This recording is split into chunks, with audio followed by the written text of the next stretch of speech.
janapriyo priyakaram nirmasanam pujitam Sri Chaitanya Kripa Bharo Bhuvi Bhuva Bharavahantarakam Vande Rupa Sanatana Raghunagam Sri Bhagopalakam He Radhe Brajadevi Ke Chalalite He Nanda Sunakataha Sri Gobar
Hare Krishna, Krishna Krishna, Hare Hare, Hare Rama, Rama Rama, Hare Hare.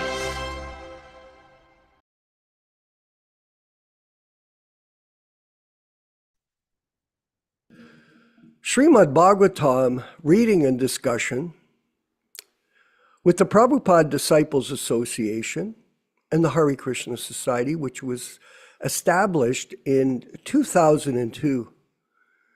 And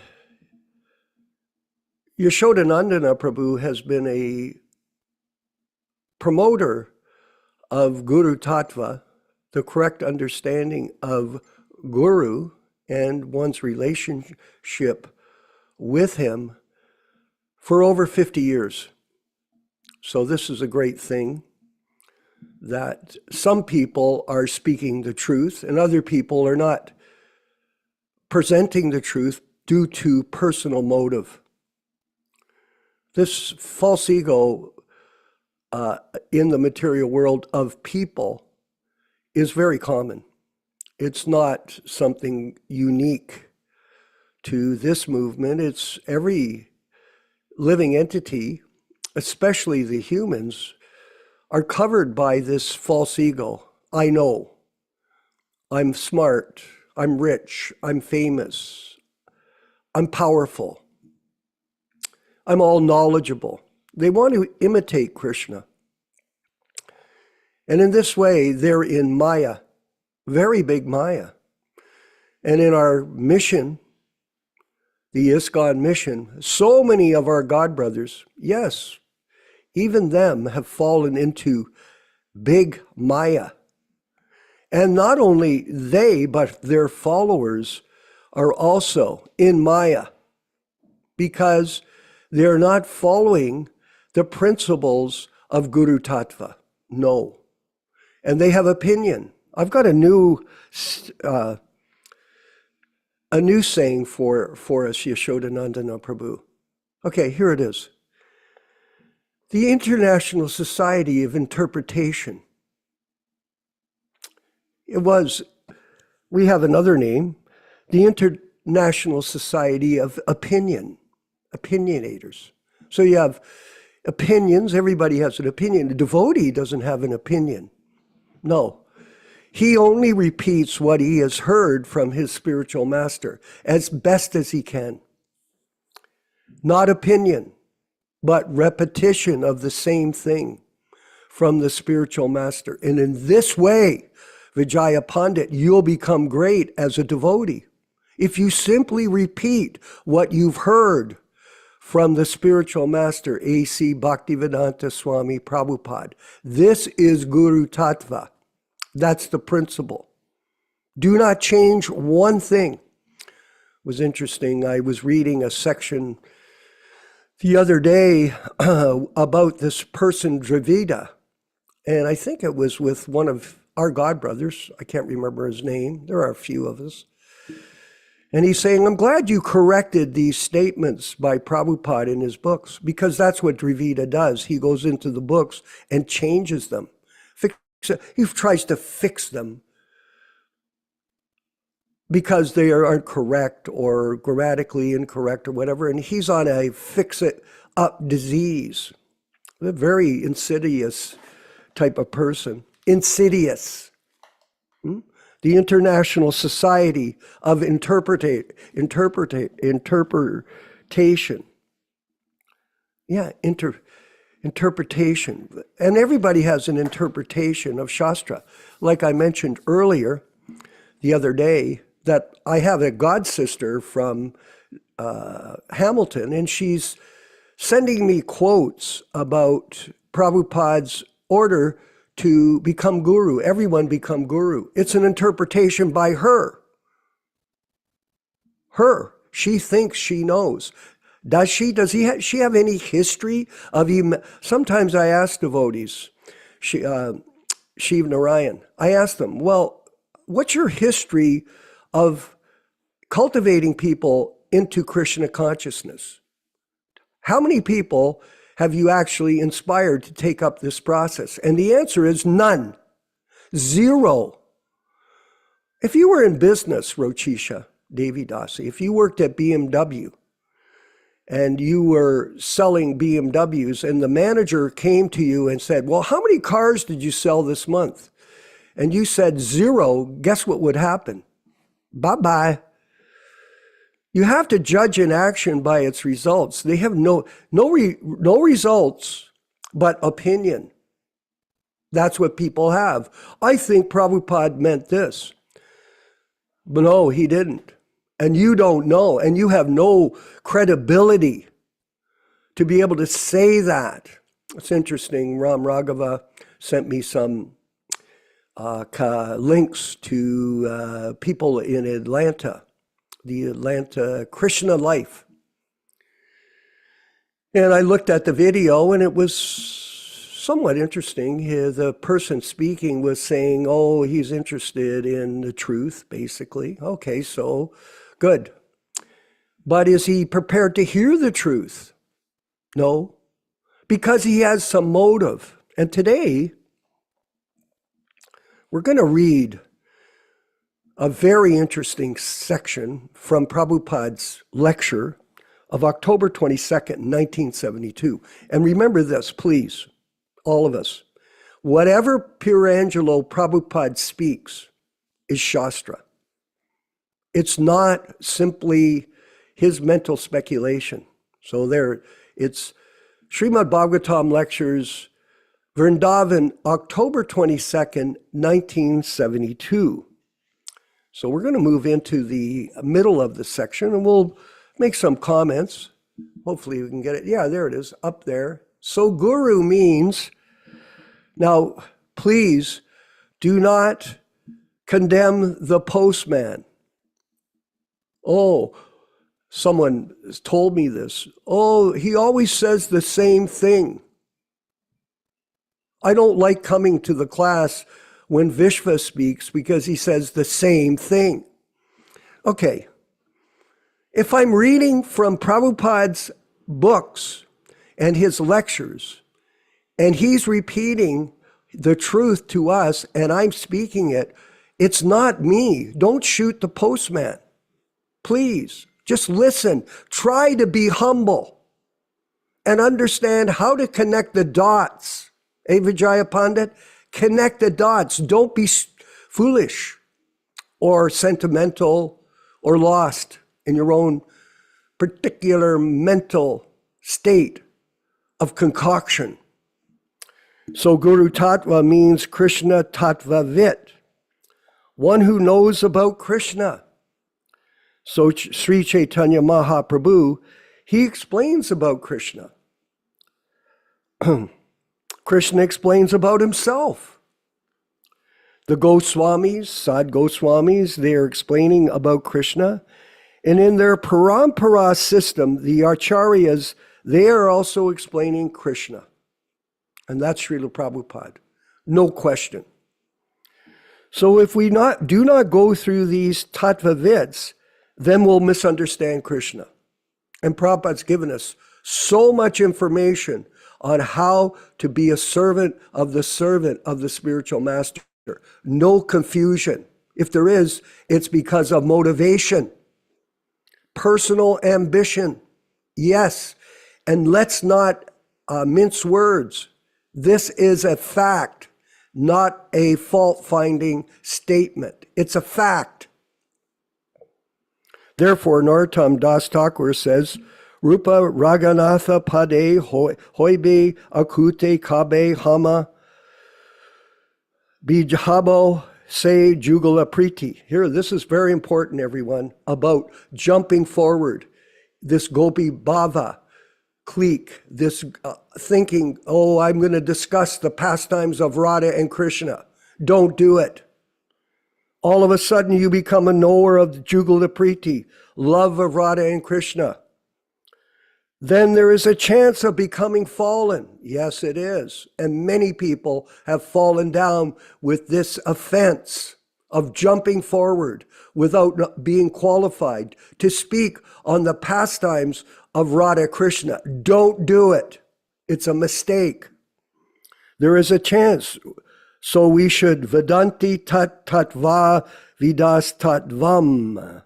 We must approach the tattvavit, one who knows the truth through them, through the him. Who is that him? A.C. Bhakti. Not these bogus ISKCON gurus. Wake up, sleeping souls. Do not accept this fraud. We should try to understand Krishna, not simply by, therefore, they're committing so many mistakes. And that's how he says it in the lecture. Even scholars like Dr. Radha Krishna and others, they're committing so many mistakes. And our God brothers, all of them, every one of them, and these Ritviks, so many mistakes. Yes, but they still have their International Society for Interpretation. Huh? In Italy, especially. These people, they're interpreting the philosophy. And Bhagawan is thinking of going back to Italy and regaining his throne. Oh my God. You're so bewildered, my friend, because they do not go through tattvavit. There are so many political leaders who are commenting on Krishna's books. Prabhupada knew that. He was a member of Mahatma Gandhi's nonviolence movement. He left it after he met Srila Bhaktisiddhanta Saraswati Goswami Prabhupada.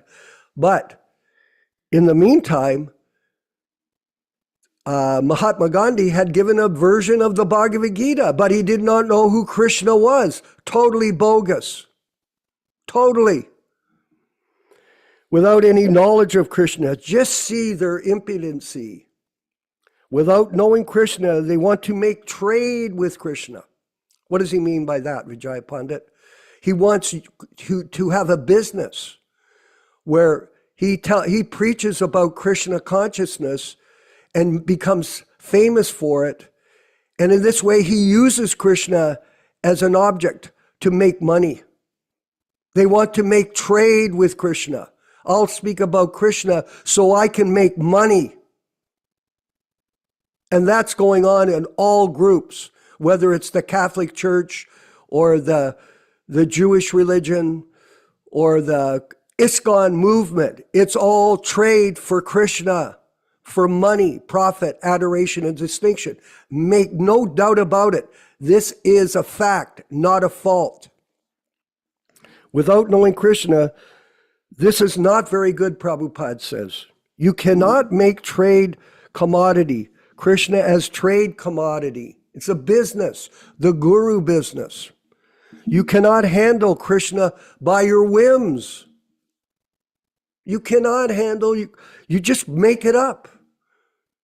There's a one godbrother, no, go back. That's all he does. He just makes things up. And he's every day on the internet doing videos. Just whimsical, totally whimsical. No, he may not like that we're saying that. But it's a fact. He's making up the philosophy. He's a whimsical man. My Guru Maharaj used to say, don't try to see Krishna. Do something that Krishna may see you. That is wanted. If you can draw the attention of Krishna, Yat Karuna Kataksha Vibhavatam Kati Va Vaibhavatam. Prabhupada Saraswati says, if somehow or other you can draw a little attention of Krishna, your life is successful. Immediately, and how can you draw? Bhaktyamam abhijanati. Simply by serving Krishna. Take service, take to the service of Krishna. And here's the key point here, Prabhus. As ordered, it is ordered by the spiritual master, A.C. Bhaktivedanta Swami Prabhupāda. And there are so many orders, but people do not pay attention due to self-motivation. Because spiritual master is the representative of Krishna, we cannot approach Krishna directly. Yasya prasada, Bhagavat prasada. If you have a bona fide spiritual master, Prabhupada's being very polite here, of course we do, him, representative of Krishna, it is also not very difficult. Everyone can become representative of Krishna. Yes, Siksha, learn the philosophy and explain it to others. Siksha gurus, so many of them. Diksha guru, that's different. Uttama-adhikari, never forgets Krishna for one moment. And Prabhupada's life has revealed that to all of us. How? If you simply carry the message of Krishna. He qualifies it here. Yaśodā-nandana Prabhu understands this perfectly. Without any adulteration. 50,000 changes in Prabhupada's books?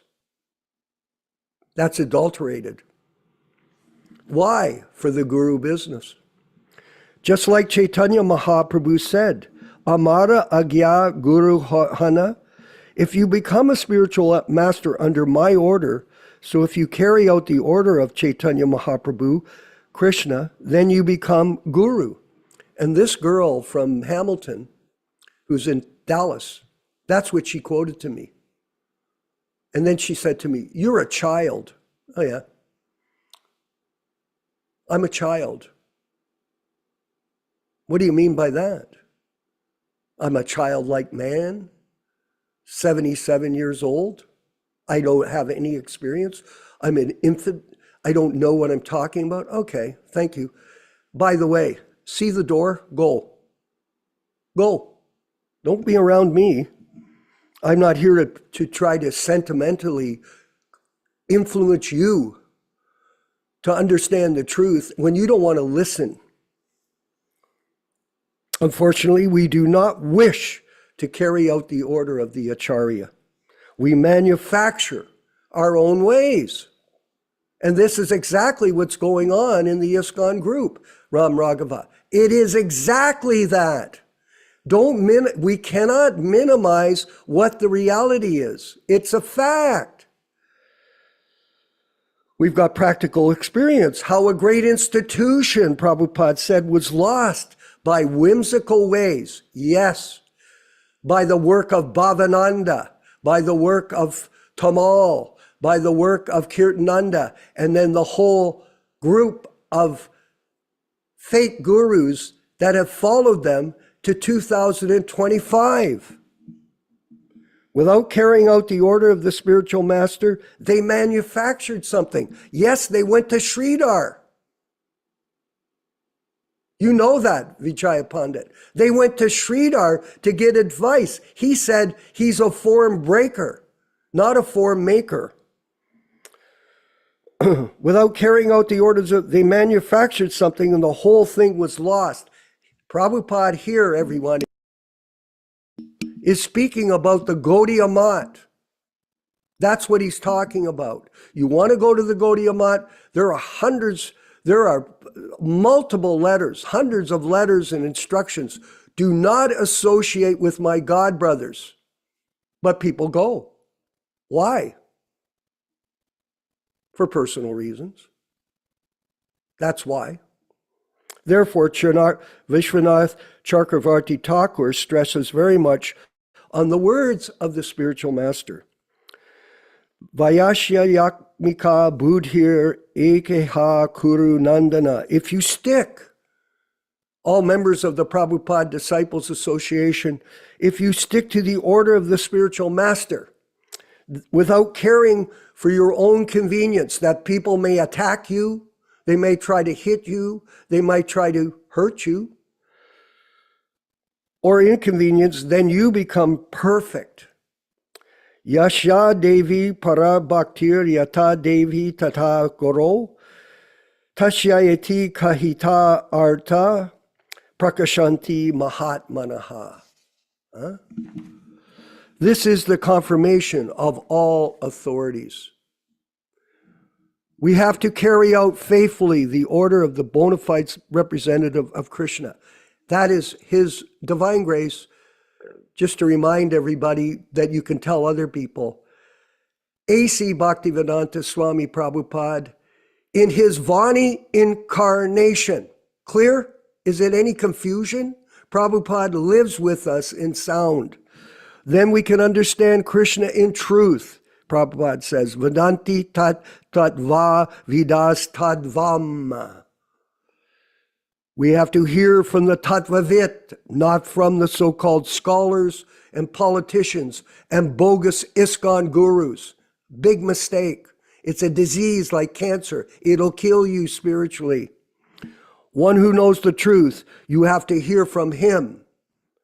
And if you stick to that principle, then you're understanding. Then you understand everything very clearly. Thank you very much. His Divine Grace, A.C. Bhaktivedanta Swami Prabhupāda. Do you need to read all kinds of messages to be convinced? Or do you just need one, Vijaya Pandit? Is there anything more that you need to know? No. It is simply a matter of false ego that these people carry on with their nonsense. And it is our job, and this group, the PDA group, we and the Hare Krishna Society represent this principle 1,000%, no doubt. Hare Krishna. All glories to Śrīla Prabhupāda and the proper understanding of Guru Tattva. And we'll move forward. Oh yeah. With our wonderful program of Śrīmad-Bhāgavatam reading and discussion, led by our wonderful God brother, and we should pray for his health. Please, everyone, pray for all of us to stay healthy and focused, without any question, Krishna Kata Das, without any question, on protecting Prabhupada. Oh, look at his hands are going up. I can't see his face, but I know he's there. On protecting Prabhupada's legacy in his original books. Krishna Kata, the Śrīmad-Bhāgavatams. I just read a pastime, by the way. Yaśodā-nandana, I put up on our Prabhupada Disciples Association. Prabhupada brought originally 200 sets of Bhagavatams from India. And then subsequently, Dharma Bhavana, he had another shipment brought over in steel trunks. And Gargamuni was telling how he took all the covers and put them on. I don't know what the total is, Yaśodā-nandana Prabhu. He didn't say. But we are very blessed to be engaged in also promoting these scriptures without any adulteration. And we're going to be calling on everyone to help us in the near future. Okay, whenever that is. All glories to Śrīla Prabhupada. All glories to the Prabhupada Disciples Association and all of our wonderful members. Thank you for coming to these classes and being a part of this propagation of truth without adulteration. All glories to the Sankirtan movement.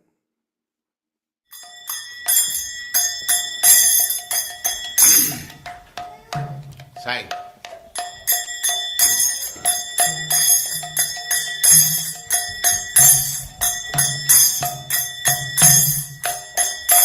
Jaya Radha Madhava Punya Bihari.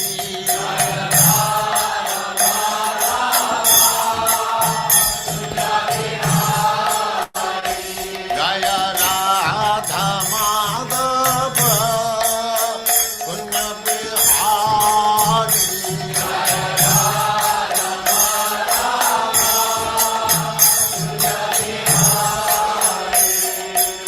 Gopi Jana Vallabha Girivaradhari.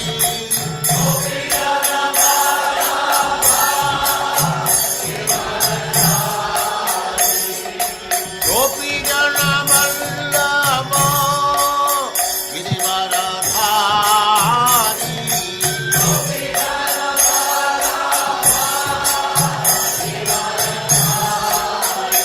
Jaya Radha Madhava Punya Bihari.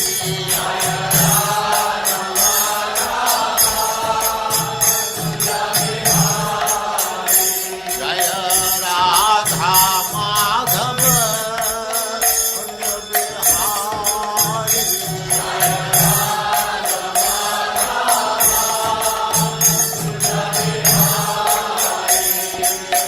Gopi Jana Vallabha Girivaradhari.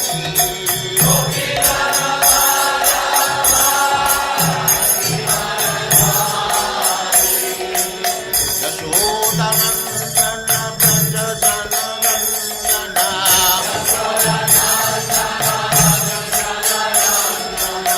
Yaśodā-nandana Braja Jana Nandana.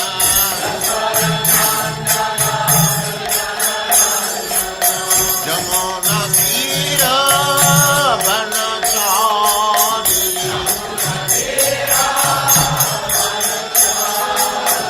Jamuna Tira Vanachari.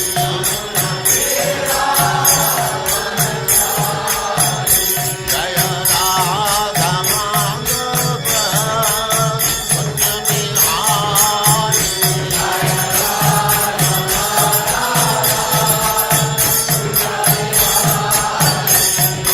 Gopi Jana Vallabha Girivaradhari.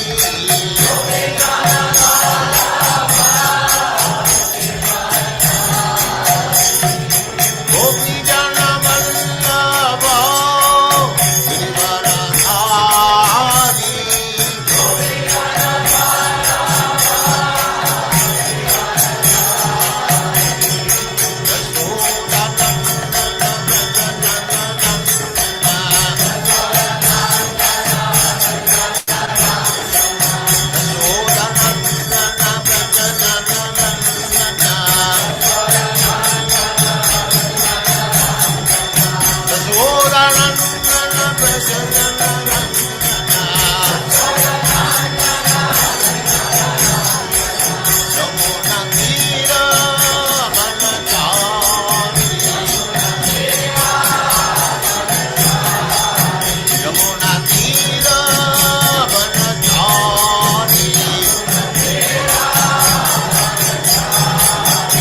Jaya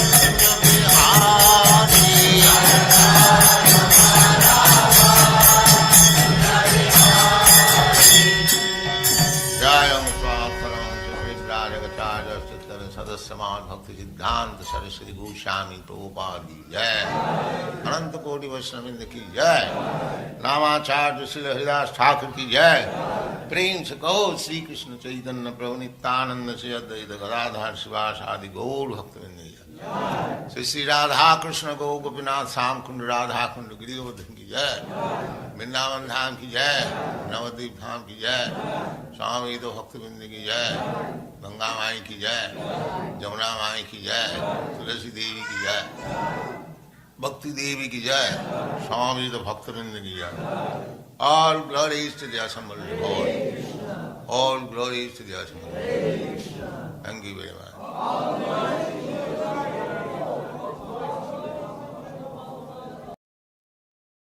Om Namo Bhagavate Vasudevaya. Om Namo Bhagavate Vasudevaya. Om Namo Bhagavate Vasudevaya. O my Lord, Sri Krishna, the son of Vasudeva, the all-pervading personality of Godhead, I offer my respectful obeisances unto you from Śrīmad-Bhāgavatam 1:1:1. Narayanam namaskritya Narayanam namaskritya Naram chaiva narottamam Naram chaiva narottamam Devim saraswatim vyāsam Devim saraswatim vyāsam tato jayam mudirayet. Tato jayam mudirayet.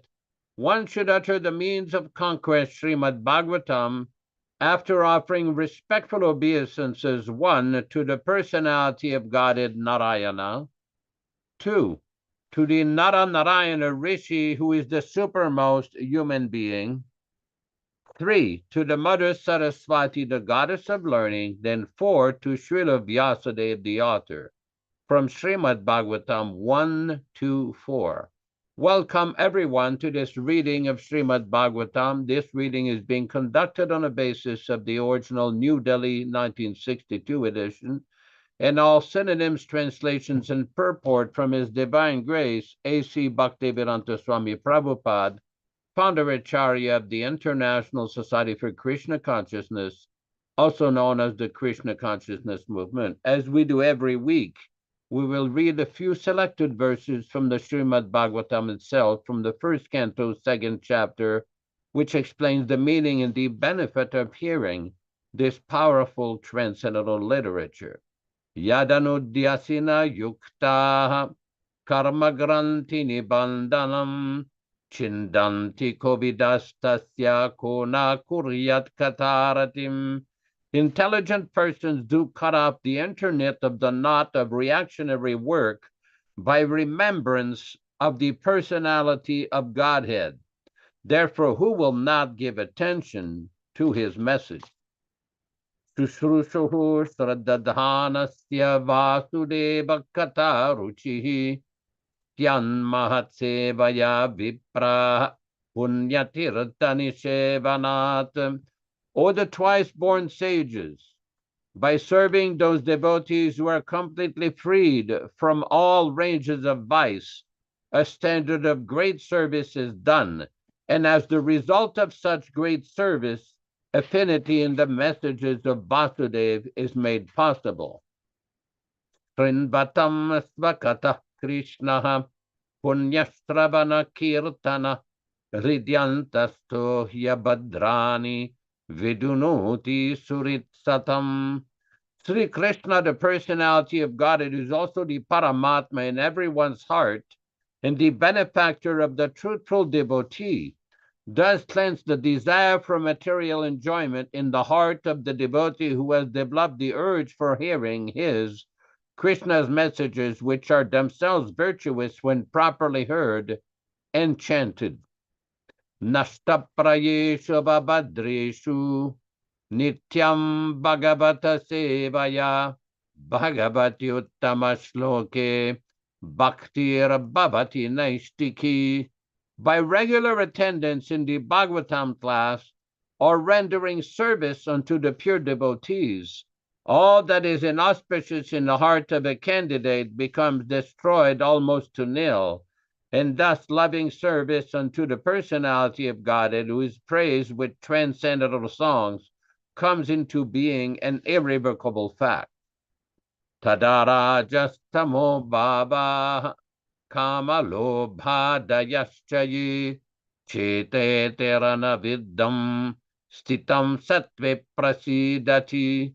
As soon as irrevocable loving service is fixed up in one's heart, at that time the effects of the nature's mode of passion and ignorance, such as lust, desire, and hankerings, etc., do disappear from one's heart, and he becomes fixed up in the mode of goodness, which makes him completely happy.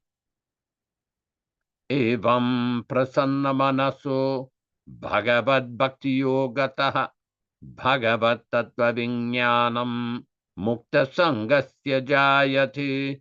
Thus, when one is positively fixed up in a mode of unalloyed goodness, the enlivened-minded man affected by contact of devotional service of the Lord can positively know scientific knowledge of the personality of God in the stage of liberation from all material association.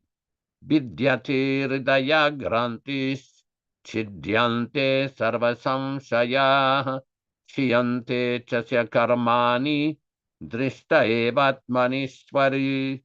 The knot of one's heart is thus pierced, and all misgivings are cut into pieces. The chain of fruitive action are terminated along with the seeing of oneself, the dominating factor. We will proceed with our reading. We are reading today from Śrīmad-Bhāgavatam, Canto 1, Chapter 6, text number 35. Yamadibir yoga pate kamaluba atu muhu mukunda sabaya yadvattatadra atmana samyati. Yamadibi. By the process of practicing self-restraint, yoga pate, by the yoga, mystic power of the body to attain godly stage, system. Kama, desires for sense satisfaction. Lobha, lust for satisfaction of the senses. Hatu, curb down. Muhuhu, always. Mukunda, the personality of Godhead. Sevaya, by the service of. Yadvat, as it is. Tata, like that. Adda, for all practical purposes. Atma, the soul. Na, does not. Shamyati, be satisfied. Translation by Śrīla Prabhupāda. It is true that by practicing restraint of the senses by yoga system, one can get relief from the disturbances of desires and lust. But as it is, the same is not sufficient to give satisfaction to the soul, as it is derived from the devotional service of the personality of Godhead. Purport from His Divine Grace Śrīla Prabhupāda. The system, Rupa Goswami, please stop sending messages. Rupa Goswami, please stop sending messages on WhatsApp. Purport, the system of yoga means controlling the senses.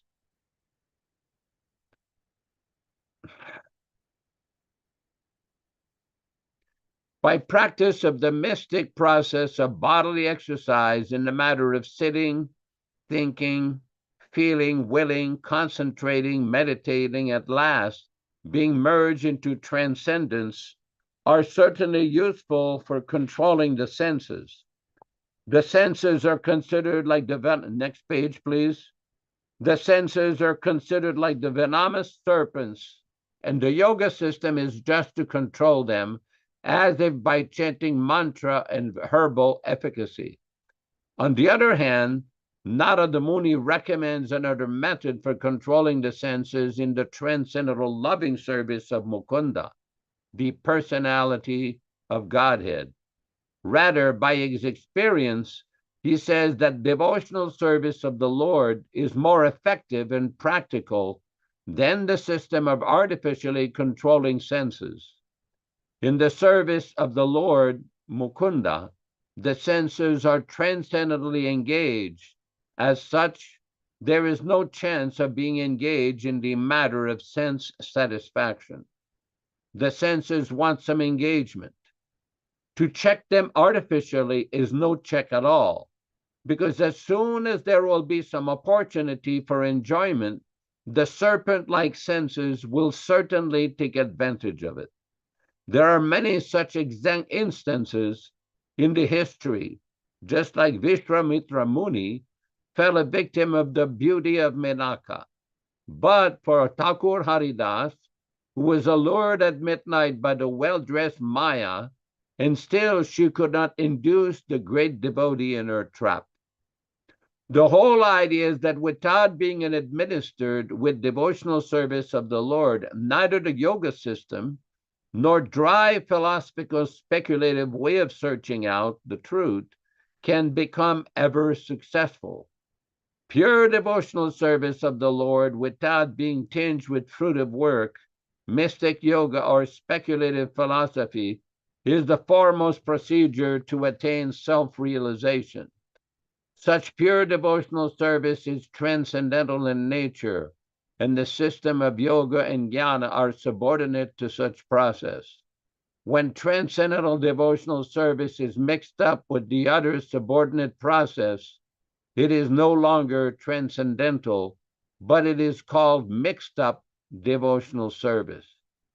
Śrīla Vyasadeva, the author of the Śrīmad-Bhāgavatam, will gradually develop all these different systems of transcendental realization, pure and mixed up, in the text. Om Ajnana-timirandasya jnananjana-shalakaya chakshuranmilitam yena tasmai shri-gurave namaham nama om Vishnupadaya Krishna prasthaya bhutale Śrīmate Bhaktivedanta Swami Namine Namaste Saraswate Deve Gauravani Pracharine Nirvishesha Shunyavadi Paschatya Deshatarine Bhakti Siddhanta Shishyaya Bhaktivedanta Namine Prasannaya Prashantaya Tasmai Shri Gurave Namaham Bhagavad Vandana Kadyam Guru Vandana Purvakam Kshiram Sharkara Yuktam Kadate Visheshataham Adadana Strinam Danter Idam Yachi Punaha Punaham Srimad-Rupa Padam Bhoja Dhulisyam Janma Janmani Amsho Bhagavatusmyaham Sadadasu asmi sarvata tat kripa pikshako nityam tat prishta sadkaromi svam Sri Krishna Chaitanya Prabhu Nityananda Sri Advaita Gadadara Srivasadi Gaura Bhakta Vrinda Hare Krishna Krishna Krishna Hare Hare Hare Rama Rama Rama Hare Hare. Yesterday, I was studying this text of Śrīmad-Bhāgavatam, and I picked up the Bhagavad Gita and started to look all the statements of Śrīla Prabhupada about yoga, the different kinds of yoga, the purpose of the yoga, what is most suitable for the age of Kali Yuga. And there are so many different statements from Śrīla Prabhupada where he explains the real meaning of yoga. The Sanskrit word yoga comes from a Sanskrit root called yug. Yug means to connect, to link. The idea of the yoga system is to link the individual soul with the Supreme Soul, the Jivatma, with the Paramatma. Now, this link is not Kaivalya or Sayujya, misinterpreted by the Mayavadis or the impersonalists. This link means to establish the servant relationship of the individual soul with the Supreme Soul. That is not difficult to understand. It is not complicated. It is the natural function of the individual soul to engage in this service. In the Chaitanya Charitamrita, there is very nice description. Ekal Ishvar Krishna, the Lord Krishna is the only controller, and all others are his servant. Ar Saba Britya. Britya in Sanskrit means servant. As part of our discussions and readings, we've often discussed a verse from King Kulashekar. King Kulashekar in the Mukunda Mala Stotra has explained that, my dear Lord Mukunda, you're a killer of the demon Madhu and Kaitaba. I have asked a little favor from you. Mas janmanapalamedam Madhu Kaitabari, that the fulfillment of my life will be there when I can become the servant of the servant of the servant. He repeats that 7 times. Masjan manapalamadam maduketa bari mat prartaniya madanugrahesha. You kindly bestow me this benediction. What is that? What is that? Tvat britya paricharka britya brityasya briditya iti mam smaralokanata. My dear Lord of the universe, whoever is doing this, please stop. My dear Lord of the universe, Triloka, one who is the killer of the Madhu demon, the Kaitava demon, please bestow this benediction upon me that I can become the servant of the servant of the servant. Interestingly, this is the same principle described by Chaitanya Mahaprabhu in his Shikshastakam. Babatad bhakti raitu ki twayi. Mama janmani sware. Babatad bhakti raitu ki twayi. Birth after birth, kindly bestow upon me this bhakti, this devotion at your lotus feet. Now, this is the purpose. If we read the writings and the poetry of Śrīla Prabhupāda, as well as the poetry of Bhaktivedanta Thakur, in the songs of the Vaishnava-acharyas, there's a very nice song called Gopinath. Bhaktivedanta Thakur wrote this poetry, and it's quite amazing that despite being one of the highest devotees in our sampradaya, according to the proper understanding,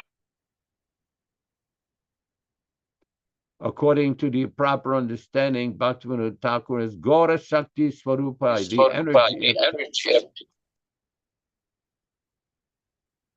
the energy of Chaitanya Mahaprabhu. So he has come to deliver the message. What is causing that? Triloka Vijaya, please. Triloka mute. Vijay, please take care of your system or shut it down. Mute. Mute your system, please. So this particular song, Gopinath, is very, very deep devotional sentiments of Bhaktivedanta Thakur, but it's amazing how he presents himself just like an ordinary person, just like an ordinary devotee. Because the principle of devotional life, even though one may be a great devotee and does so many things, one should never be arrogant or puffed up. One should never be conceited. We see in the Bhagavad Gita, there are so many instructions in chapter 13 in the process of knowledge that one should be humble, one should be meek, one should be modest, one should live very simply. All of these points brought up by Lord Krishna is to help the devotee understand and remember what he really is. Brahmananda Swami once asked Śrīla Prabhupāda, it seems to be very difficult sometimes to remember that we're a spirit soul. The tendency is to become puffed up. And Prabhupada's reply basically was very simple. Prabhupada said, it's very easy to understand. What you really are is you are 1/10,000th the tip of a hair. Balagara Shatabhagasya, the Bhagavad Gita, chapter 2, There's the description, so many quotes given by Śrīla Prabhupada from the Katha Upanishad, from the Shvetashvatara Upanishad, where Śrīla Prabhupada is explaining what is the position of the spirit soul. Right now we have this body covering the spirit. So spirit soul is floating within 10 different kinds of airs within the heart. This is our real position.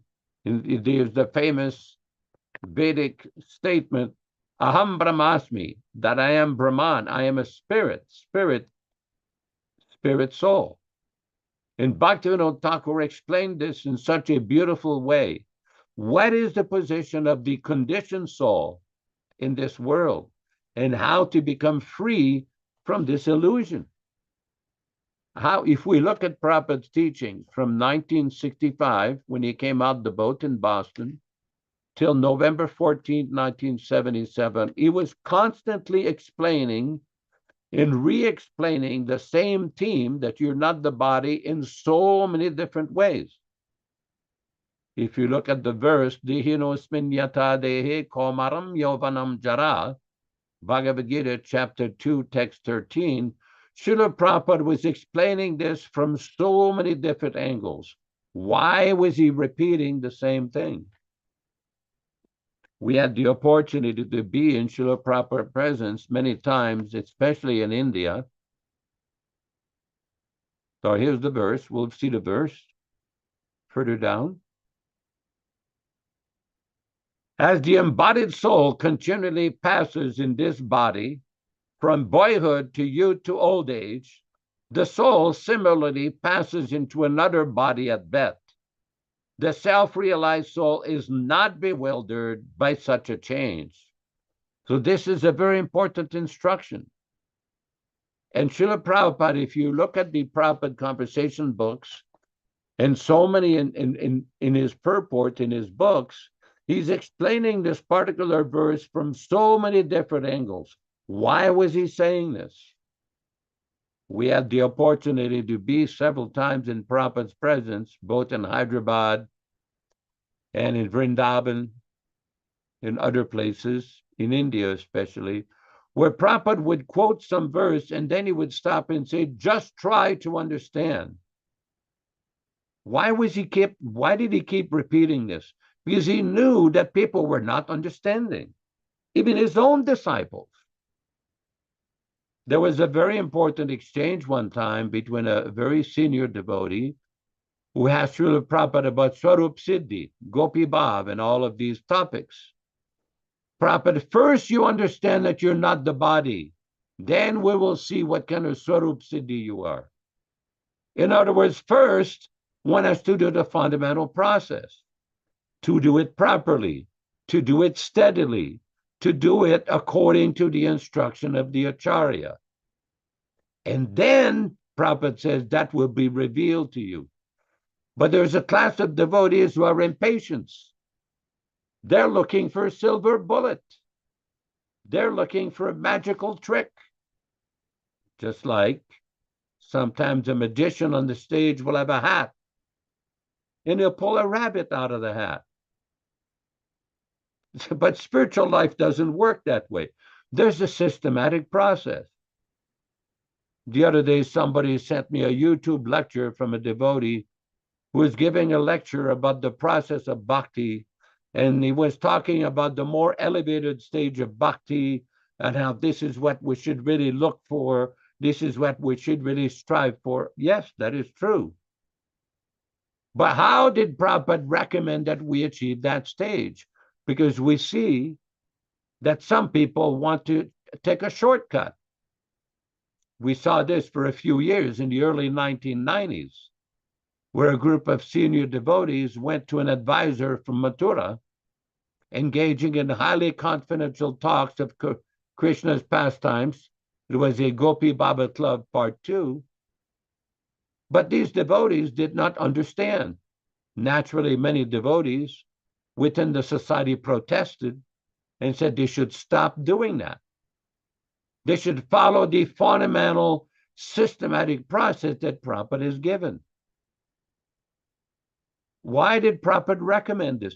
Because Prabhupada knew that if you don't follow the process, the tendency is to become sahaja.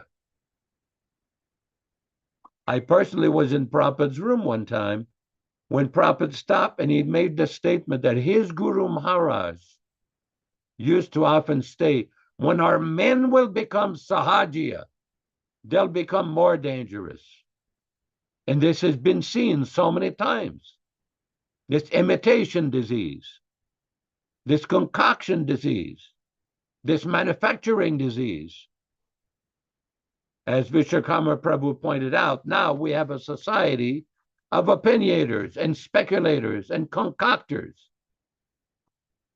Just today, just before the class, a devotee sent me an email, a devotee from Russia, who had been privy to some of the accounting of some of the Russian yatra, how so much money was being wasted for travel, expensive conferences, expensive gifts, so many non-Samkirtan purposes.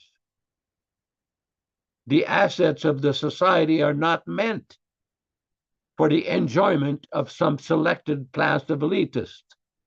That is not the purpose. Prabhupada clearly says in the Bhagavatam, in the 8th or 9th canto, that the money of the society, everything belongs to Krishna. And no devotee should put any claim to the money. No one should claim proprietorship over the money. This foolish idea, this is my zone, this is my disciple, this is my money, this is my this, my that, this is Maya. Influenced by Maya, under the influence of false ego. Whimsical behavior. And the result, individually, it will hamper somebody's spiritual advancement, and collectively, it destroys the momentum of the preaching. Everybody is familiar with the book change issue. Well, they're calling a book editing issue, claiming that they were authorized to edit and they could do whatever they want. As a matter of fact, one of these individuals told a devotee in Los Angeles one time, we can do whatever we want. We can edit and change the books anytime we're done, and nobody can do anything about it. Oh, really? You think so? Well, somebody can do something about it. It's named Lord Chaitanya, Śrīla Prabhupāda, the 6 Goswamis, the previous acharyas. You think you can do whatever you want. That is a lie. That is a falsehood. In the Taittiriya Upanishad, there's a very important statement. In the beginning of Vedic ceremonies, usually it's called, they chant something called the Panchasuktam. Panchasuktam are 5 Vedic prayers. And one of these prayers from the Taittiriya Upanishad, it says, Satyam vadishyami, Ritam vadishyami. I will always speak the truth. I will always tell the truth. This is the symptom of a Brahmana. We know from the story of Maharaj Parikshit and the curse of the young boy Shringi, Prabhupada was explaining in one purport, if a Brahman tells a lie, all of his claims to Brahmanhood are null and void. That is the strength of the Brahmana, to be truthful, to be straightforward, to tell things as they are. But now it has become very common to falsify, to manufacture so many different interpretations which have nothing to do with the reality of what was spoken. And we see this practically every day on the internet, especially on Facebook. So many people concocting so many interpretations. But this is not recommended. This is not recommended. Prabhupada one time was having a conversation with a senior devotee about some pundits in Jagannath Puri who were preventing the Vaishnava devotees from the Western world from going into the temple. But they would charge a fee, an expensive fee, to their so-called disciple, these so-called pandas. So they would recommend them, do you give me some money, we'll give you some special prasadam. There was a similar complaint in Vrindavan. Guru Das had gotten some local pundits to take the devotees to various holy sites of around Brajabhumi. But these Brahmins would not accept the prasadam that had been cooked by some of the Vaishnava devotees from America and Europe. They thought that the Vaishnavas were Shudras, that they were not real Vaishnavas. So Prabhupada said they will take the money from these Vaishnavas, but they will not accept the prasadam. The money is taken, so many people shifting hand this way, that way, it's contaminated. They will take the money, but they will not take the prasadam offered to Krishna. Just see the madness. Another thing Prabhupada used to often say, after he finished speaking or preaching, if it's just see, one of these sayings was, just try to understand and just see. Like one time there was a man that came in Prabhupada's room. He had hair, beard, mustaches, and everything, and he's preaching to Prabhupada. And Prabhupada was actually smiling and laughing. He would, sometimes he would put his knee up and take his bead bag and chant and listen. He would listen to the person while he was softly chanting. So when the man left, Prabhupada just he said, Pakasahajya. He said Chaitanya Mahaprabhu was not very fond of this beard and mustache and long hair. Who does he think he is? Just he. Thank you very much. Hare Krishna, Hare Krishna. Haribo. Yes, you're right. And it's important to know the position of the living entity is 1/10,000th the tip of a hair size. How small is that? Well, insignificant. But we think we're important. Yes. And the soul is situated in the city of 9 gates, the body. 2 eyes, 2 nostrils, the tongue, the ears, the anus, and the genital. So the city, we're captivated in the city under the coverings of the false ego. We think we're important. We think we know it all. And we think, in many cases, that we can imitate Krishna and be like God. Most people don't understand that because they don't understand anything. They're simply animals. Eating, sleeping, mating, and defending. And they've got an opinion. Okay, you're entitled to your opinion. But does it have any validity? No. It's just you speaking from the false ego platform.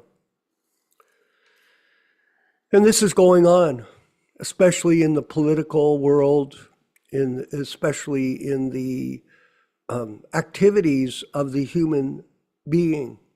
Everything is opinion. And everybody thinks their opinion is better than the other person's opinion. And it's all insanity. Think about it, Prabhus. How long do you live?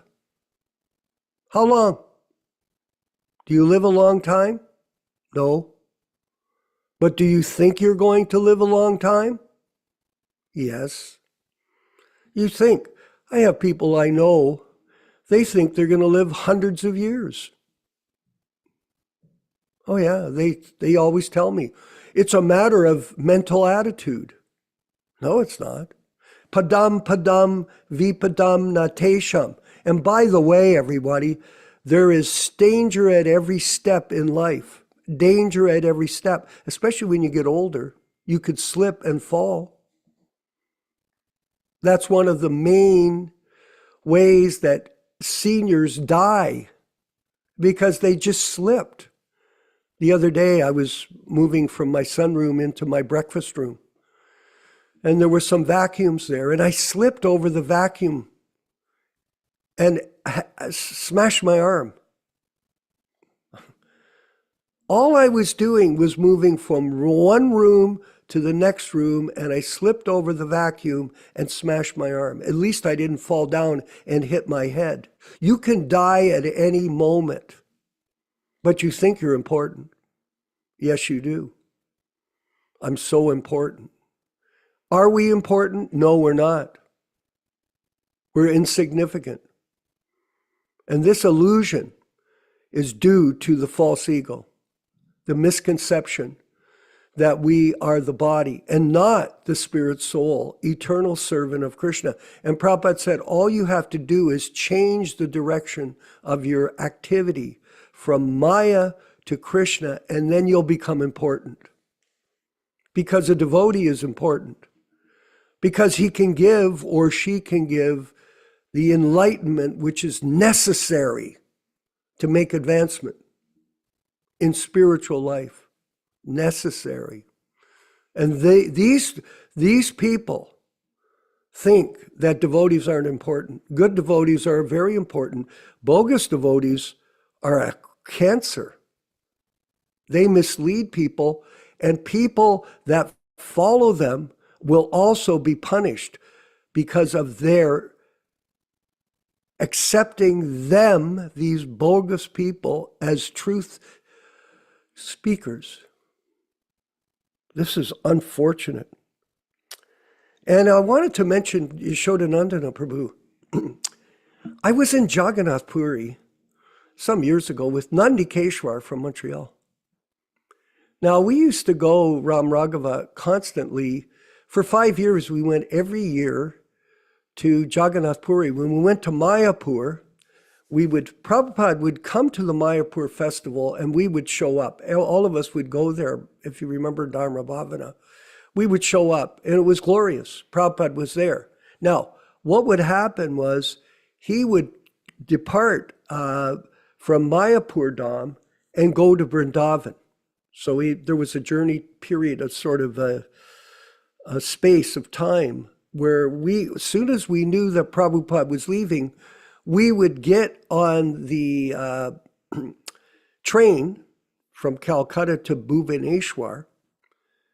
And with us and a group of devotees, I think we had Vijaya Pandit, about 15 god brothers and sisters that we were guiding on these tours of the Dhams, Mayapur Dham, and we wanted to include Jagannath Puri. So we went to Jagannath Puri. We were going every year. And if you've been to Jagannath Puri, Ram Raghava, have you been to Jagannath Puri? Okay. So you know how the temple is situated there. Now, it used to be, it's probably changed now because India is different. But back in let's put it this way, the old days, when we went, there was across the way, so there was the temple, and then on the other side was the steps across from the building. And you could see from the steps, you could look over, you could see the temple, but they wouldn't let us come in. Why? Because we were white. And they said, these white devotees are not qualified to go in this temple. It was interesting. So we organized a pandal on that step across from the Jagannath temple.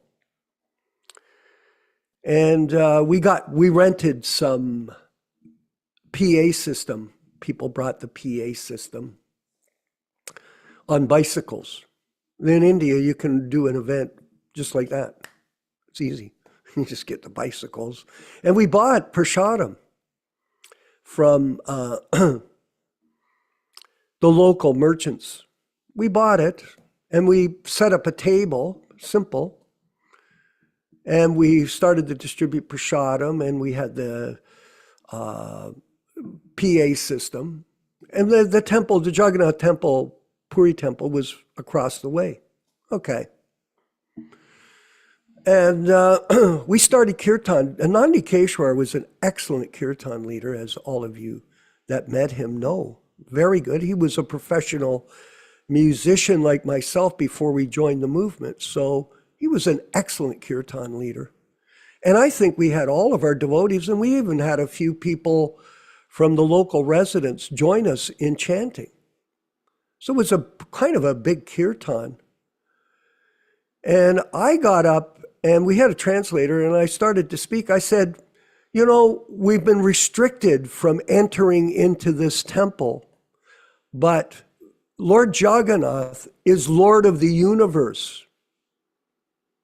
And we have a temple in Toronto, Nure Munadam, and later we went to Raimuna, by the way. There's a great pastime there where we got the cure. When we had kirtan there, they didn't restrict us there. But there in Jagannath Puri, we were restricted. And the state paper came and did a story on what I said. They said, and they were preaching that they were not allowed to enter into the temple because of racial discrimination. Did we care? No. I said, Lord Jagannath is with all of us. He is the Lord of the universe. And that is not based on skin color or birth in a particular country, because God is with everyone. He is the universal worker. He's with us. So no discrimination is done in the Sankirtan movement. The only discrimination is sincerity. Do not take a guru as a fashion. That's what people do. They have a guru that's a fashion statement. Oh, my guru is better than your guru. This guru is better than that guru. And like that, people are on the material platform of spiritual life. Sadly, that's the fact. And yet they refute us. Oh, just like they refuse to let us go in the temple. Oh yeah, you can't go in. You're white. Okay, thank you. Did it make a difference? No.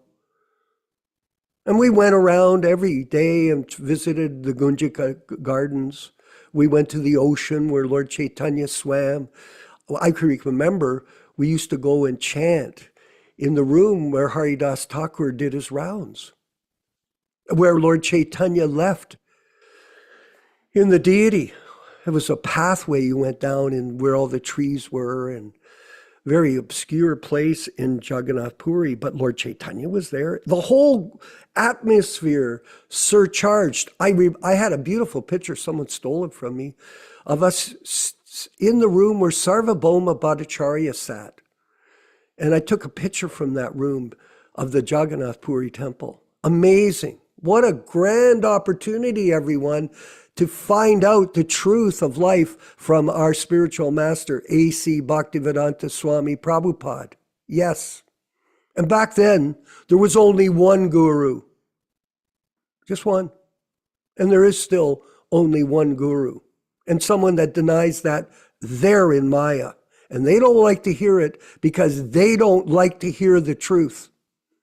This is the point. When you're sick in the mind, you need to hear the truth in order to get cured. Just like when the body, Ram Raghava, is sick. Sometimes you need an operation, correct? Is an operation something that is enjoyable? No, it isn't. It actually can be very painful. But it's done for the purpose of helping people become cured of their disease. This disease of mental speculation, this disease of mental concoction, this disease, Vijaya Pandit, of sentimentality. This is something that a lot of people do not want to hear. But the fact is that they're diseased. And this is unfortunate. So all these pastimes, all these opportunities to become Krishna conscious are available to all of us because this movement is still moving forward. It hasn't stopped. The circumstances have changed, definitely, but the truth has not been changed, not by us or anyone else. And we're going to move forward with the section of this class where Yaśodā-nandana Prabhu, it was interesting, he came forward with this information about the unauthorized biography of A.C. Bhaktivedanta Swami, written by one of our godbrothers, and it was never something that Śrīla Prabhupāda wanted done. Because obviously, the person that wrote it created a campaign of misinformation. This is very serious. I just saw a program about the election in Canada, Yaśodā-nandana, because this liberal government has shifted from one liberal leader to another. And people are coming on saying, the campaign was misinformation. They were distorting the truth to get elected. So, in the same way, this representation of Prabhupada in this unauthorized biography is misrepresenting him as the pure devotee of Lord Chaitanya. And it is a very serious offense. Now, you could deny it if you want in your mind, your little mind.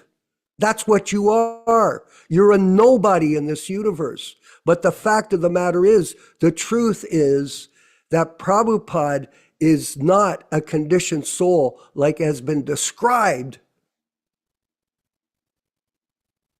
in this unauthorized biography by one of our godbrothers. And we're going to move to this section of the class with Yaśodā-nandana Prabhu. Hare Krishna. Well, thank you for that. We are reading from the Lilamrita Review, section number 3. Half-truth means no truth. We cannot see the bona fide guru from two different points of view. We were on page number 2 in the middle. There is another example of a spiritual truth given by Śrīla Prabhupāda, wherein the elephant is also used. The elephant takes a bath in the lake and upon coming out throws dust all over his body. Thus he defeats his bath's purpose. The elephant may try to rationalize. I made only 50% error in throwing this dirt upon myself, but the other half of my activities made me very clean. However, what is the use of this good bath at this point? Śrīla Prabhupāda explains from Śrīmad-Bhāgavatam, Canto 7, Chapter 15, Text 26 and 27. Acharya mam vijaniyat. One should consider the Acharya to be as good as the Supreme Personality of Godhead. In spite of all these instructions, if one considers the spiritual master to be an ordinary human being, one is doomed. His study of the Vedas and his austerities and penances are all useless, like the bathing of an elephant. An elephant bathes in a lake quite thoroughly, but as soon as it comes on the shore, it takes some dust from the ground and throws it over its body. Thus, there is no meaning to the elephant's bath. One may argue that saying that since the spiritual master's relatives and the men of his neighborhood consider him an ordinary human being, what is the fault on the part of the disciple who considers the spiritual master an ordinary human being? The injunction is that the spiritual master should never be considered an ordinary man. Even a slight deviation from this understanding can create disaster in the disciples' Vedic studies and austerities.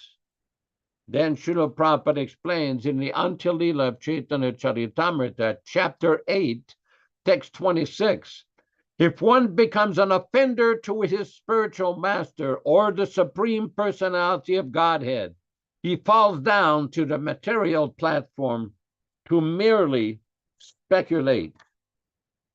Prabhupada explains in Nectar of Instruction, page number 65, when one thus criticizes a pure devotee, he commits an offense, Vaishnava aparad, that is very obstructive and dangerous for those who desire to advance in Krishna consciousness. A person cannot derive any spiritual benefit when he offends the lotus feet of a Vaishnava. Everyone should be very careful not to be jealous of an empowered Vaishnava or a Shuddha Vaishnava. Even if we unknowingly commit offenses to the completely realized bona fide spiritual master, we are held responsible and there are major potential problems for us. Śrīla Prabhupada explains in Śrīmad-Bhāgavatam, Canto 4, Chapter 9, text number 23, when one serves a Vaishnava unknowingly, one still gets a good result. And if one unknowingly insults a Vaishnava, one suffers the bad result. A Vaishnava is especially favored by the Supreme Personality of Godhead. Pleasing him or displeasing him directly affects the pleasure and displeasure of the Supreme Lord. By pleasing the spiritual master, who is pure Vaishnava, who is a pure Vaishnava, one pleases the personality of Godhead. But if one displeases the spiritual master, one does not know where he is going. One may admit that Brahman is supreme and great.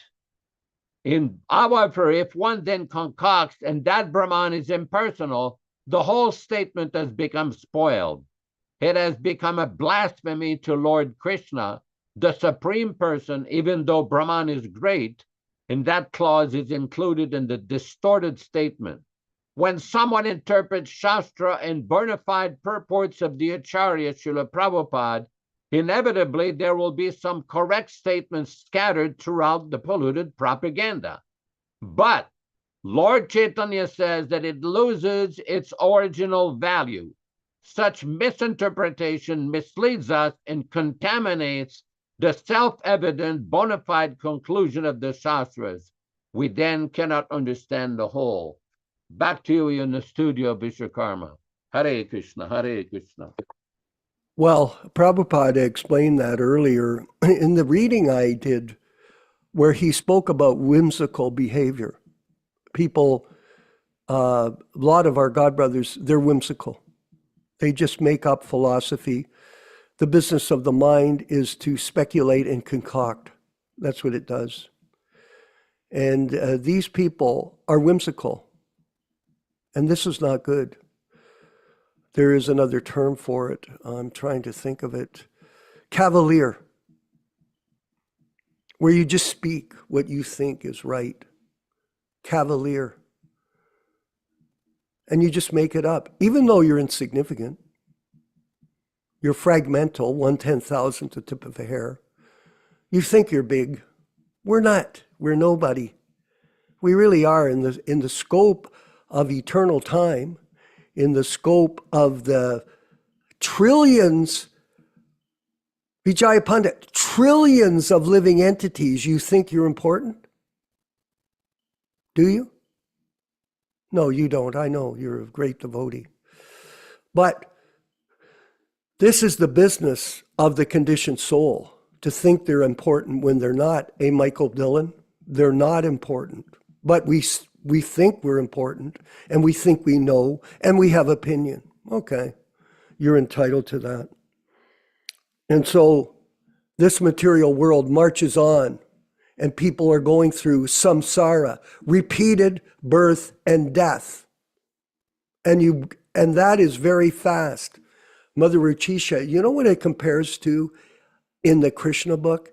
The turning on and off of a light. You're born, the light goes on. And then you take the switch and you put it down and the life goes off. On, off, birth and death. Through 8,400,000 different species of life. Someone could say, well, that's just philosophy. No, it is not philosophy, it's reality. But in illusion, we think we will not die. That is the point. Everyone must die, but someone wants to live forever. Oh, I won't die. I'm going to positively think I'm going to live forever. Go ahead. But what if you trip and fall? Ram Raghava, please. Any comments from the YouTube people watching the show? Hare Krishna. Hare Krishna. Yes, I have a short question, and also there's a question from YouTube. But first of all, if you'll bear with me, I have a few things today.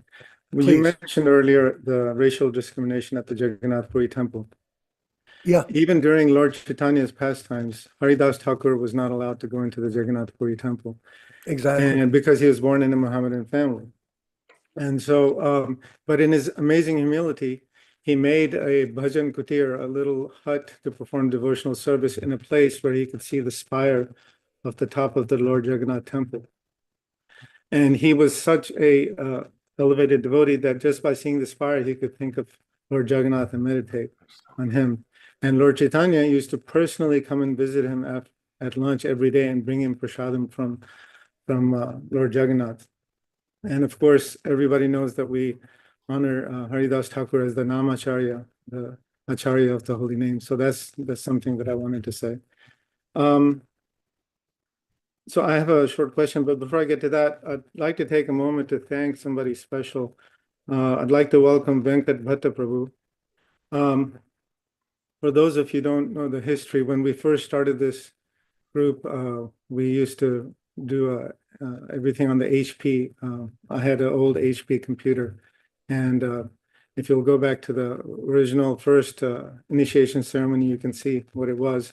But Venkat Bhatta Prabhu started this facility that we have. So I'd like to welcome him. The short question I have is in the purport that we read today in the Śrīmad-Bhāgavatam. There's a statement that says the senses are considered like the venomous serpents, and the yoga system is just to control them, as if by chanting mantra and herbal efficacy. So I wanted to ask, what is that mantra and herbal efficacy talking about? Yaśodā-nandana Prabhu, could you respond? Prabhupada is referring that in India, there is a system that some people have mastered the art of chanting mantras to control snakes. So, and also with herbs, there's all different kinds of illnesses and diseases that can be cured with medicinal herbs. This is described by Dhanvantari, Lord Dhanvantari, the original physician. So this is the situation, this is the example indirectly that Prabhupada is referring to. And with regards to the Jagannath Puri temple, I just want to make a statement. In 1971, I went to Jagannath Puri with another devotee from the Calcutta temple. We tried to get to the temple and they stopped us. Some policeman says, "You're not Hindus, you cannot come in." And we made some inquiries and they said, the only person who can allow you is the Shankaracharya of Jagannath Puri. The Adi Shankaracharya is the one that basically set 4 places in India, Dwarka, Jagannath Puri, Rameswar, and Badrinath, where you have 4 Shankaracharyas. And the Shankaracharyas is adamantly against non-Hindus, whatever they define what is a Hindu, to be allowed to enter into the temples, because all these Pandas and Brahmanas are all followers of this Shankaracharya. We tried to go see him, but when we went there, he was not there. So basically, it's a very racist, nonsensical position. When we basically went to see Śrīla Prabhupāda and related the story, Prabhupada says, yes, I'm very aware of that situation, but do not worry, because Lord Jagannath has come to your country. Now Lord Jagannath has come to all of these temples, and Lord Jagannath is being worshipped every day all over the Western countries. So do not worry, Lord Jagannath has bestowed his mercy upon all of you Westerners. That was Prabhupada's angle of how to see it. So very, very interesting angle. Thank you. Thank you for that. And on YouTube, we had up to 16 people today. Right now there are 14. And there's a question from somebody named Sihan. He gives a little background, then he asks the question. And it is, there's a plethora of YouTube channels pumping out Prabhupada's talks. I noticed that many do not have the original introduction in the voice of the person I used to hear. Also, the titles of those videos are not a short quote from the actual talk, but more like a self-help guru's eye-catching statement. Is this a sign of altered audio from Prabhupada? And how do I make sure I listen to actual original recordings? With today's technology, everything is possible. Thank you. That's his question. Okay, I'll give a brief answer and I'll let Yaśodā speak for his insights. There's a lot of good information online, yes. And we do find it on an ongoing basis from other sources, Prabhupada speaking. I just was watching a lecture from New York City back in 1972, and it was very enlivening. I was there in New York at the time. I was cooking in the kitchen while Prabhupada was upstairs. I missed the class. I could hear it, but I was serving. But these lectures, you can see, just sort through and pick the ones that are not altered.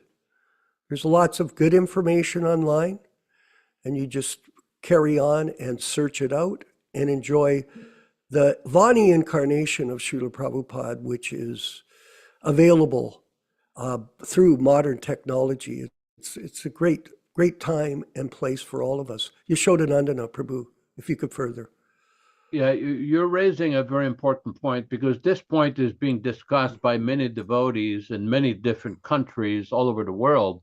What constitutes an original audio or original book of Śrīla Prabhupada?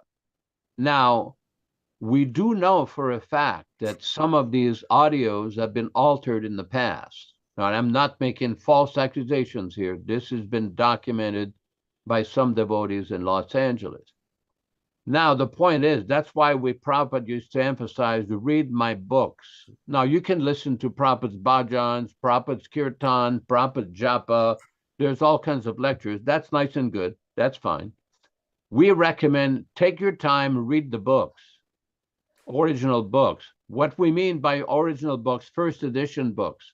And I know this is a controversial topic that many people within the institution object to, because they claim that their editing allegedly renders the book more closer to the original manuscript.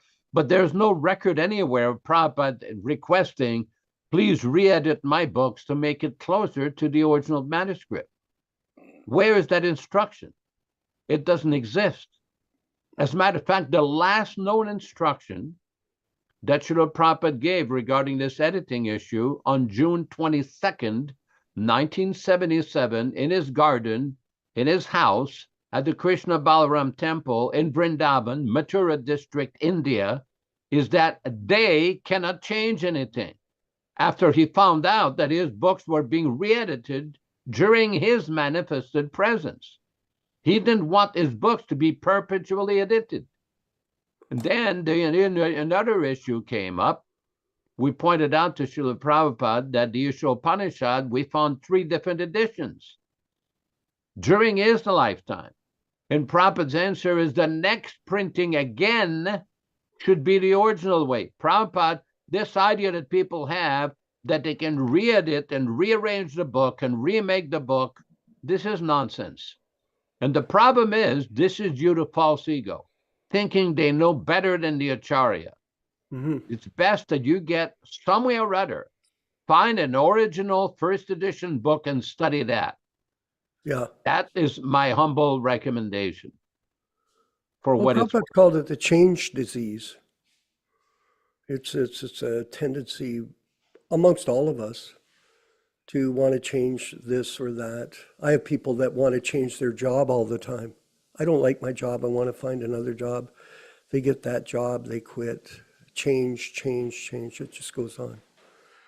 So, especially in the society, there's been so many changes.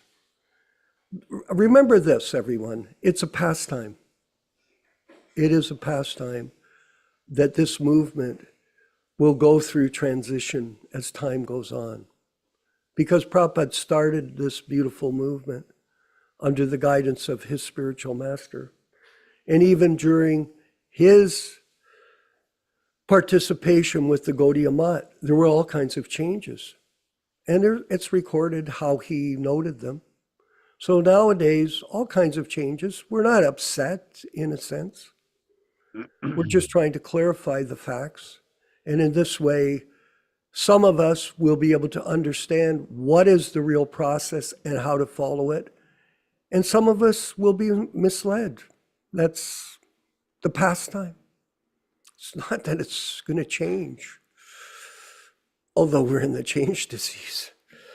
So very interesting. Dharma Bhavana in Dallas, Texas, please.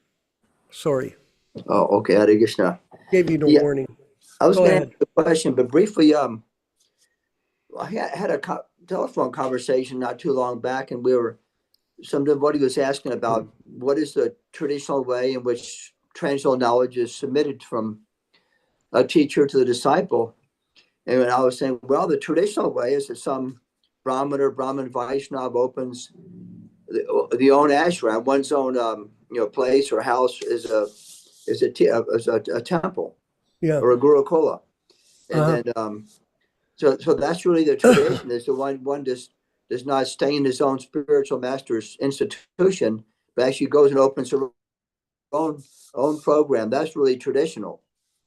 But my question was, say, for example, many devotees in the 1970s, we joined brahmacharis, brahmacharinis. Everyone was pretty much equal. Some devotees were older in age, became more like supervisors or managers or temple presidents, or they were more capable as a manager. Yeah. And but I'm just thinking about this. What does that factor? How some devotees stop their devotional service over the years, and others continued year after year somehow or another, chanting rounds and trying their best to read the books and associate with devotees. Because there was a lot of very capable devotees back in the 70s, very, very famous, and you don't hear about them anymore. Nobody knows over there. Did they pass away? Nobody knows what happened. So I'm just curious if anybody can comment up on that. I'll make a quick comment and I'll pass it to Yaśodā-nandana Prabhu. Many are called, few are chosen. That's the way of the world. Some people can connect the dots. Some people have the capacity. Prabhupada speaks about capacity quite a bit, what your capacity is, what your past karma is. Somehow or other, your destiny. What is your destiny? Why are you here? How will you take up an opportunity? Some people can take an opportunity and make it flourish, and other people take an opportunity and it destroys them. Just like people that make money. They think, oh, if I make money, I'll be happy. And when they make the money, it kills them. It destroys them. So this is the pastime. It's very complex. Yaśodā-nandana Prabhu, please. Well, it's also a matter of the instruction is given by the Acharya. Previously in India, you had all these Brahmins, sadhus, sannyasis, and heads of different mats. It was a very individualized process. For example, in India, that you had the Vaishnava Sampradayas in Udupi, Srirangam, the Nimbarka Sampradaya in Rajasthan and in Vrindavan, the Vallabha Sampradaya in Gujarat. So you have all these different Vaishnava Sampradaya. Things were very individualized. And it was the first time in history that an Vaishnava Acharya went outside of India on a grand scale all over the world, traveling 13 or 14 times all around the world, writing books, making thousands of Vaishnavas. So Prabhupada, by the very nature of his preaching was unprecedented. And the methods that he used were also unprecedented. I'm sure all of you are familiar that a sannyasi shouldn't be walking alone with a woman. But yet you can go on the internet and see Prabhupada walking in Golden Gate Park with Govinda Dasi or with Yamuna Dasi. In the Chaitanya Charitamrita, there's a place, he says, if a Brahmin, when he does deity worship, if he wears sewn cloth, he'll take his birth as a leper for 7 births. Well, when you look at Prabhupada doing the opening of the Krishna Balaram temple, he's wearing a kurta.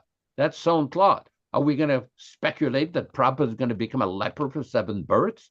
So a person has to use his intelligence to understand how Śrīla Prabhupada applied things according to time, place, and circumstances. The teachings are eternal. The truth of the teaching is eternal. How it is applied, this is given by Śrīla Prabhupada according to his empowered, supremely empowered intelligence as a pure devotee and a Shakti Vishya avatar. And that's why some people, it's just like, for example, in the Chaitanya Charitamrita, Prabhupada many times makes the statement that familiarity breeds contempt. Prabhupada gives a caution.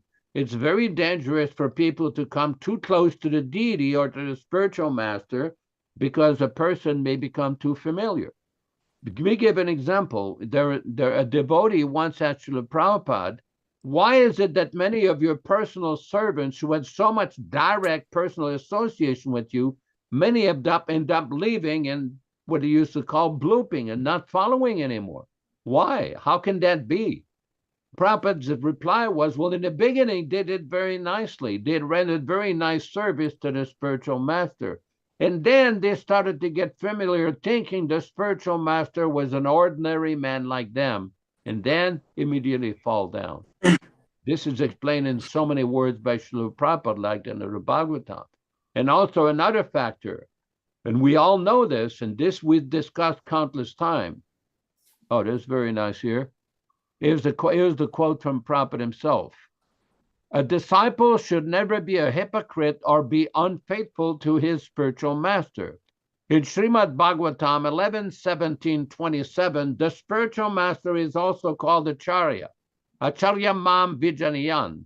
The Supreme Personality of Godhead says that one should respect the spiritual master, accepting him as the Lord himself. Na vanyamena karichit.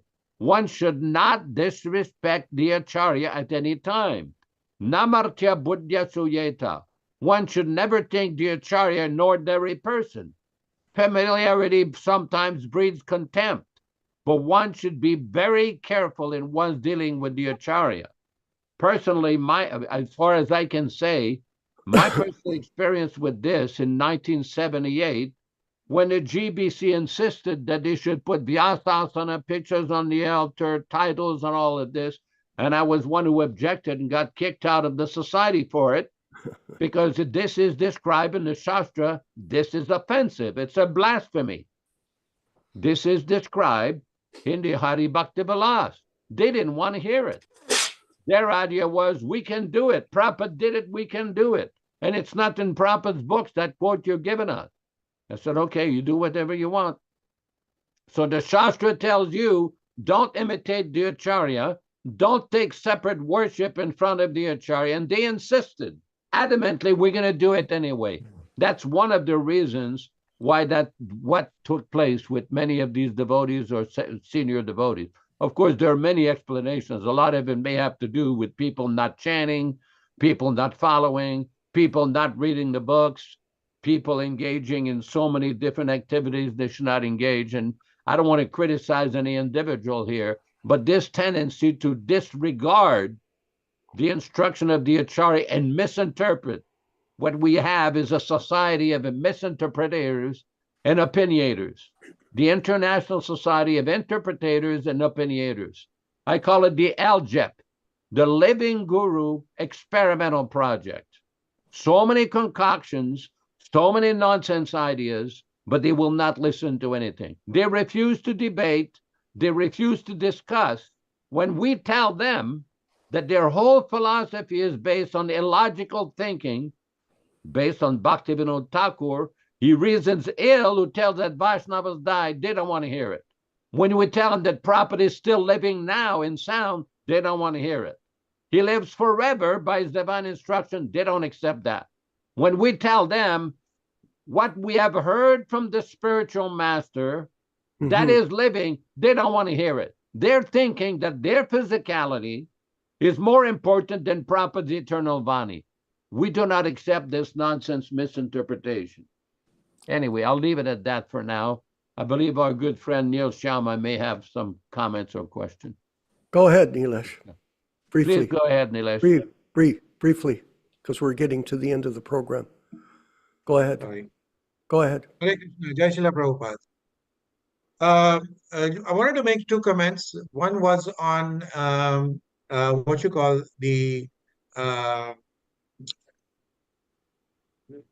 Jagannath temple.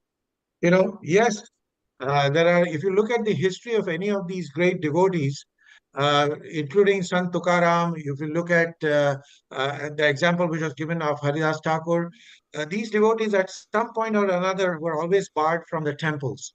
So, just because we are barred from the temple of Lord Jagannath should not be a discouragement to us, because remember that very Lord Jagannath comes out once a year to give darshan to everybody. Everybody, irrespective of what your background is. You may be a Mlecha, you may be a Muslim, you may be a non-Hindu, doesn't matter according to some people. He comes out and gives the darshan, and that very darshan is now telecast live on YouTube by the Indian government itself, so that everybody, no matter where they are in the world, can take darshan of Lord Jagannath. So this point has to be kind of noted, that even though some people are barred, the mercy of Lord Jagannath is for everyone to take. So it is up to us whether to accept it or not accept it. The second part is, it is an important part which we understand, that when we don't follow the instructions of the Acharya, there are three stages of chanting. One is called Namabhas, Nama Aprad, Namabhas, and Shuddhanam. So if I am following the fake gurus, especially this question is for Yaśodā-nandana Prabhu, what happens is that I will always be on the stage of Nama Aprad. Can I ever evolve myself to Namabhas or Shuddhanam? That is my question for Yaśodā-nandana Prabhu. Okay. We've already discussed that numerous times in the past, that if one chants with offenses, it's very difficult to make progress. There's a description in the Hari Bhakti Vilas and also in the Padma Purana that even if one has problems with offenses, one should keep chanting repeatedly. And the example is given by Gopal Bhatta Goswami, Bhumo Skalita Padanam, Bhumeva Anambanam, that if one tries to get up a slippery stairway, one should try again and again, and eventually he will reach the top. So in the same way, even though there is difficulty, one should take shelter of Śrīla Prabhupada, read his books, follow the process, follow the chanting, and eventually these offenses will clear. Of course, that also depends on the seriousness of the candidate. That's a very important point. How serious are these devotees to correct the offenses, clear the offenses, and move forward in the right direction? I think there's a devotee named Murari Chaitanya Das. He's had his hand up for a while. Go ahead, Prabhu. Why don't you ask your question? Hare Krishna, Prabhuji. Kindly please accept my humble obeisances. All glory to Śrīla Prabhupada. I just want to ask one question here. In the opposite camp also, this situation is going on, that they're doing like a Vyāsa Puja, something like that. So in the Vyāsa Puja, they used to as we have seen in the past, that Prabhupada used to do the Vyāsa Puja. So this Vyāsa Puja is for the Bhagavato Dhamma, means Uttama-Adhikari, and but they are sometimes saying that Siksha Guru is nothing but a Diksha Guru. So in that statement, Prabhu, can you please elaborate and how this thing work? Well, this is a very long, controversial topic, and to make it brief, we know in a Chaitanya Charitamrita, Prabhupada said there's no difference between Shiksha and Diksha Guru. Sometimes he says there is difference, sometimes he says there is no difference. Many times, I was in Chandigarh in October of 1976, where he told a group of journalists and life members, these were not initiated devotees, that you should all become gurus. So in other words, we have to use our intelligence to discriminate and analyze in what sense does Śrīla Prabhupada use the word guru or Shiksha Guru. Diksha Guru usually because one has to liberate the disciple and free him from all sinful reactions. This is a very important role. And Prabhupada explains in the Chaitanya Charitamrita, Madhya Lila, chapter 24, text 330, Maha Bhagavata Sreshto, Brahmano Ve Guru Nridam, Sarvesham Eva Lokanam, Aso Pujo Yataharihi. that only a person who's on a level of a topmost Mahabhagavata is fit to occupy this position of guru. Prabhupada explains that in a purport.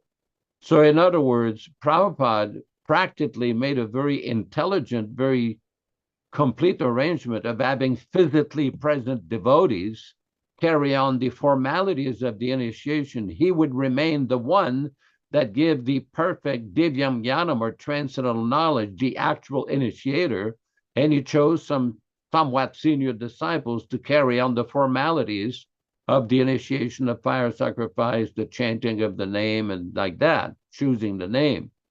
But that is different than somebody who is actually a topmost Mahabhagavata. And the result of disobeying that instruction is well known. I mean, anybody who is a little familiar with the history of took place since 1978, especially for the first 10, 15, 20 years, knows that this is not the standard that Prabhupada recommended.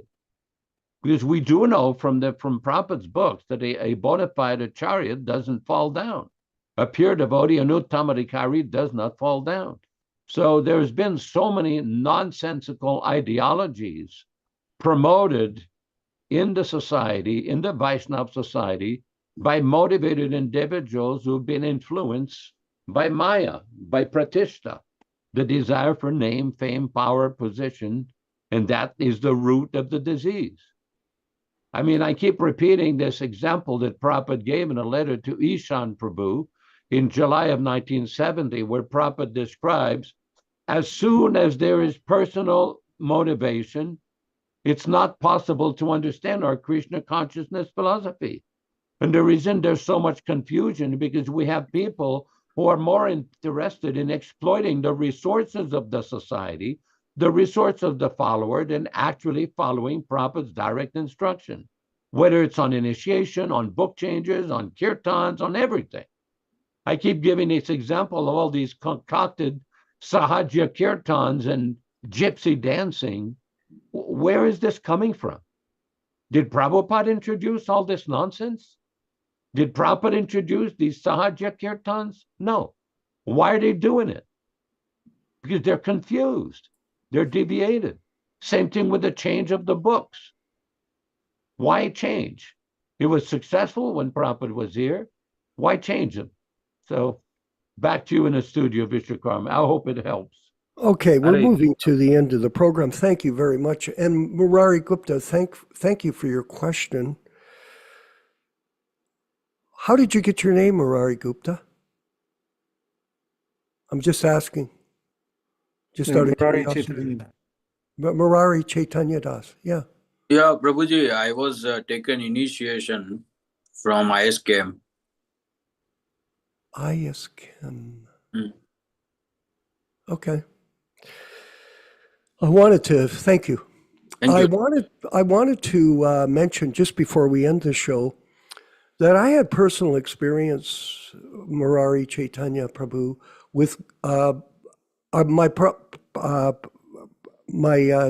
godbrother Gopal Krishna, and he sent me a letter and to Nandikeshwar and Bahudak and Lakshminath in Canada. There were 4 presidents. And we all worked together cooperatively. And then he said, well, I want you all to allow my disciples to worship me. They can worship me privately, separate from the temple, but that must go on. So there's this type of, and when Keith Ham, Kirtananda came to the Toronto temple, I saw a video. They forced me to bow down in front of him. I never accepted it. It was almost like a vaccine. They forced people to take the COVID vaccination, and that killed them. So this type of manipulation went on even with their godbrothers. And the conclusion I wanted to make, judge an action by its result. Okay? Where is Gopal now? Where is his movement? Where is his success? Where is it? It's dissipating in the annals of time? Where is Bhakti Charu Swami, who was a good friend of mine? I used to go to India, associate with him. He came to Toronto. He mentions me in one of his books. We were good friends. But where is he now? He died of COVID in Florida. What happened to Tamal? That was another god brother of ours. He ended up getting decapitated in a car coming from Mayapur. Yes. What happened to Jayatirtha? One of his disciples tried to chop his head off. What happened to Keith Ham? He was put in jail for 12 years for offenses against the government. And yet people think that the foundation of this guru system is valid. Where is the result? Judge an action by its result. Connect the dots, everybody. We're not making this up. If you don't like to hear it, that's your problem, not ours. That's your problem. And that is your false ego that won't accept the facts of the matter, period. And it's all documented. We're not making it up. Trust an action by its results. That's as simple as it is. And that goes on. Bhakti Vidyapurna and Naranjana and all the rest, Radhanath and all these people. You judge what happens when they die. It'll be gone like the aroma in the air. Goodbye. Hare Krishna. All glories to Śrīla Prabhupāda. We're going to move forward with our... Yeah, go ahead, Yaśoda. Sorry, I'm sorry. Go ahead. Yeah. Hare Krishna, Prabhu. Yeah, thank you so much for your explanation. Oh, thank you, Prabhu. Thank you very much for coming. And please, we'll look forward to seeing you again. And you bring your questions forward. We're happy to have you with us. All glories to Śrīla Prabhupāda. We're going to move forward with the kirtan, led by Śrīla Prabhupāda right now. We're already at 11:58. Much over time, so anyway, on it goes. Hare Krishna, Hare Bo. Hare Krishna, Hare Krishna, Krishna Krishna, Hare Hare, Hare Rama, Hare Rama, Rama Rama, Hare Hare. Hare Krishna, Hare Krishna, Krishna Krishna, Hare Hare, Hare Rama, Hare Rama, Rama Rama, Hare Hare. Hare Krishna, Hare Krishna, Krishna Krishna, Hare Hare, Hare Rama, Hare Rama, Rama Rama, Hare Hare. Hare Krishna, Hare Krishna, Krishna Krishna, Hare Hare, Hare Rama, Hare Rama, Rama Rama, Hare Hare. Hare Krishna, Hare Krishna, Krishna Krishna, Hare Hare, Hare Rama, Hare Rama, Rama Rama, Hare Hare. Hare Krishna, Hare Krishna, Krishna Krishna, Hare Hare, Hare Rama, Hare Rama, Rama Rama, Hare Hare. Hare Krishna, Hare Krishna, Krishna Krishna, Hare Hare, Hare Rama, Hare Rama, Rama Rama, Hare Hare. Hare Krishna, Hare Krishna, Krishna Krishna, Hare Hare, Hare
us offer our respectful obeisances to all the assembled Vaishnava devotees.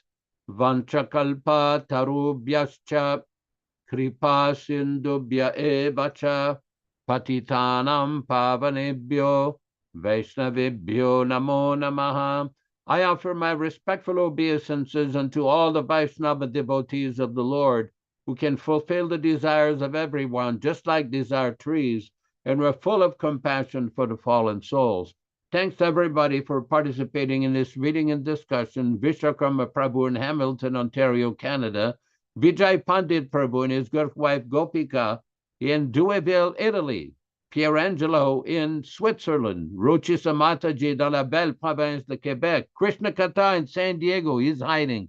Ram Bhagavad, thank you so much for managing the program. Neil Sharma Prabhu with the beautiful, beautiful picture of Śrīla Prabhupada with Krishna and Arjuna and Radha Krishna and Lord Chaitanya behind.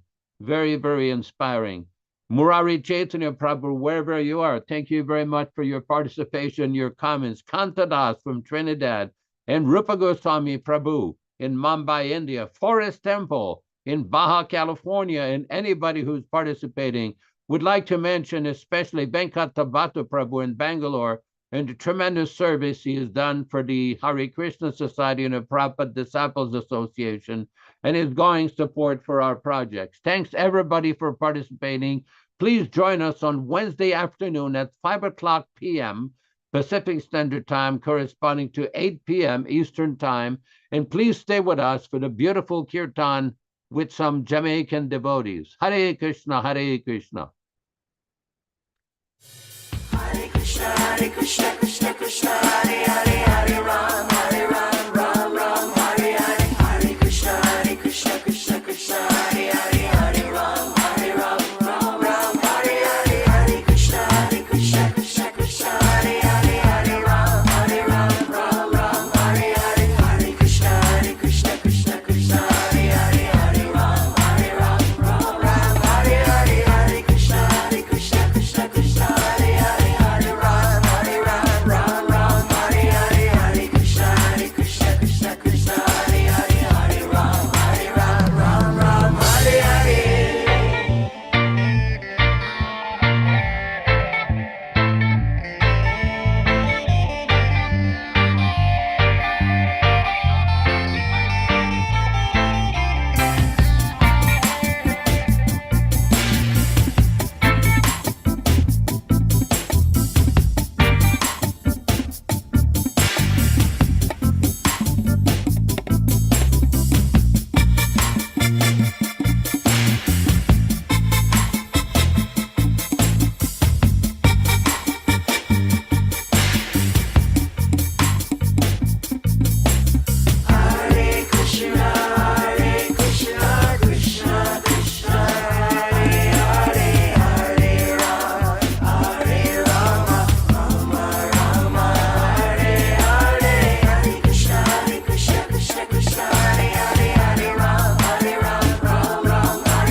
Hare Krishna, Krishna Krishna, Hare Hare,